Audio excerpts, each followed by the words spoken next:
ci conseil des ministres bu njëkk ci nguurub président Bassirou Diomaye Faye njiitu réew mi ak élimaani jawriñ yi di xamleek ministre yi li ñuy xaar si ñoom mu di liggéey di xàccandoog dóorandoo lépp rek ngir saafaral jafe-jafe askan wi. li ñu fàttali mooy tànneef gi ñu teg ci ñun tànneef la pour ñu nekk ay ndaw yi askan wi ndaw réew mi yu leen di liggéeyal te yam ca loolu woote bi mooy fàttali ne sénégalais yi dañoo sonn sénégalais yi am na lu ñuy xaar ci seen gouvernement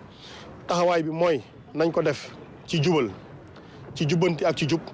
su ko defee li nga xam ne bii moom la askan wi yaakaar moom la askan wi xaar ci ñun ci gouvernement bi ñu mën ko teg ci seen loxo ñëpp jariñoo ko loolu yamu ca ñoom ñaar delluwaat nañu seen kàddu pour wax ne am na anam boo xam ne bii moom la ñu war a liggéeyee bu ñu yéexal dara nañ ko teg ci fulla nañ ko teg ci fayda nañ ko teg ci jubal te xam ni benn commandant moo am mooy li nga xam ne moom la askan wi bëgg. mu laaj itam soppi doxaliñ jub ak jubal di déglu askan wi am bàmmeeru biir tey njaxlaf ci liggéey bi ñu dénk kenn ku ne ci jëwriñ yi. li ni mel moo tax ba ñuy mottali mbébétu njiitu réew mi doon jëmmal projet bi tax ba Sénégal yi fal ko ci boppu réew mi. wàllum dem ak dikk bi moo xam ci jéeri ji moo xam ci jaww ji dafa nekk loo xamante ne nii lu am solo la ci doxalinu réew surtout ci économie wu réew waaye surtout ñun par rapport ak projet bi nga xam ne dañ ko proposé nga xam ne Sénégal dañ ko bëgg a def non seulement dañu bëgg a régler la question de la mobilité moo xam ci transport urbain moo xam transport au niveau des régions entre autres waaye tamit désenclavé mais surtout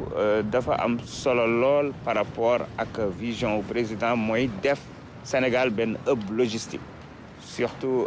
sur le plan aérien comme sur le plan ferroviaire et loolu am na ay mbébét yu ci am yu wóor a wóor yoo xam ne incha allahu rabi dinañ ko dëxëñ ba nga xam ne di ngeen ko gis ci déclaration de politique générale bi dinañu góorgóorlu bu baax a baax te duñ ci am benn en tout cas natable ndax noonu la ko président de la république bëggee waaye ñun tamit loolu mooy suñu doxalin loolu la ñuy jaay sénégalais yi mooy doxalin wu sell yorin wu sell mooy tamit ubbi suñu bunt jege askan wi ngir saafara jafe-jafe askan wi. wala li ñuy xaar moom mooy fexe ba ndaw Sénégal yi ñu jox leen formation boo xam ne dina leen mën a may ñu mën a dugg ci monde du travail maanaam mën a liggéey ci lu mu gën a gaawee ndax seetlu nañu ne entrepreneur yu bari dañuy ñaxtu ne dañuy am problème pour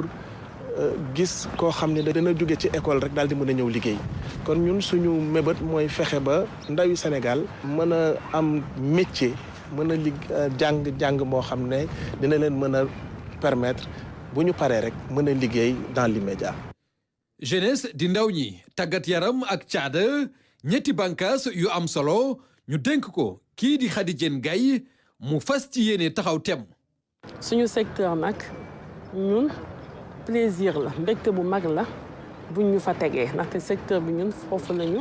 nekk ñun foofu la ñu xam suñu domaine de compétence la te secteur bi nekk na secteur bi nga xamante ne bëri na ay défis te booy xool défi yëpp a majeur booy xool lépp priorité la ci secteur bi waaye nag dinañu jéem ci suñu kéem kattan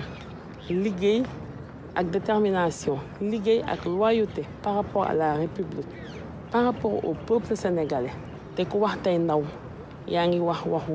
santé de la reproduction boo waxee tey ndaw yaa ngi wax peut-être waxu emploi des jeunes boo waxee tey ndaw yaa ngi wax waxu éducation boo waxee tey tamit ndaw yaa ngi wax waxu sport waxu tàggat yaram.